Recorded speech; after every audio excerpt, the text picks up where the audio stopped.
সর্বশেষ ব্যক্তি যিনি জাহান্নাম থেকে জান্নাতে প্রবেশ করবেন।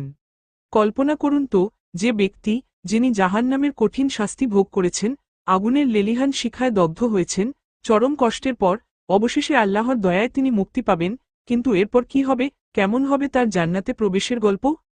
রাসূল সাল্লাল্লাহু আলাইহি ওয়াসাল্লাম বলেছেন, আমি জানি সেই ব্যক্তির শেষ অবস্থা, যে জাহান্নাম থেকে সর্বশেষ বের হবে এবং জান্নাতে প্রবেশ করবে।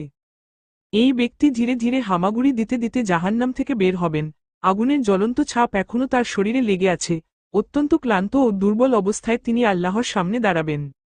তখন আল্লাহ বলবেন, হে বান্দা, যাও, জান্নাতে প্রবেশ কর। কিন্তু জান্নাতে পৌঁছে তিনি দেখবেন, জান্নাত পূর্ণ হয়ে গেছে। হতাশ মনে তিনি ফিরে এসে আল্লাহর সামনে দাঁড়িয়ে বলবেন, হে আমার রব, আমি জান্নাতকে পূর্ণ দেখেছি। আল্লাহ আবার বলবেন, হে বান্দা, তুমি যাও, জান্নাতে প্রবেশ কর। কিন্তু তিনি আবার দেখবেন, জান্নাত পূর্ণ।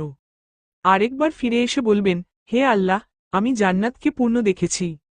তৃতীয়বার আল্লাহ বলবেন, তুমি যাও, তোমার জন্য জান্নাতে পৃথিবীর 10 গুণ সমান জায়গা আছে।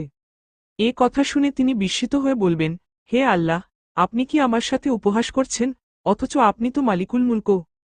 ঠিক তখনই আল্লাহ তাআলা হাসবেন।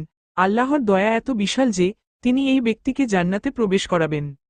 আমাদের এখানে শিক্ষণীয় বিষয় হল, বন্ধুরা, এই হাদিস আমাদের কি শেখায়? 1 নাম্বার, আল্লাহর সীমাহীন দয়া। জাহান্নামে শাস্তিপ্রাপ্ত ব্যক্তিরাও একসময় মুক্তি পাবে, যদি তাদের অন্তরে বিন্দুমাত্র ঈমান থাকে। 2 নাম্বার, আল্লাহ তার বান্দাদের ভালোবাসেন, তিনি এমনকি একজন গুনাহগার বান্দার অবস্থা দেখে হাসেন। 3 নাম্বার, জান্নাত কত বিশাল, এমনকি সর্বশেষ ব্যক্তি যিনি কষ্ট ভোগ করে জান্নাতে যাবেন, তার জন্য বিশাল জায়গা থাকবে।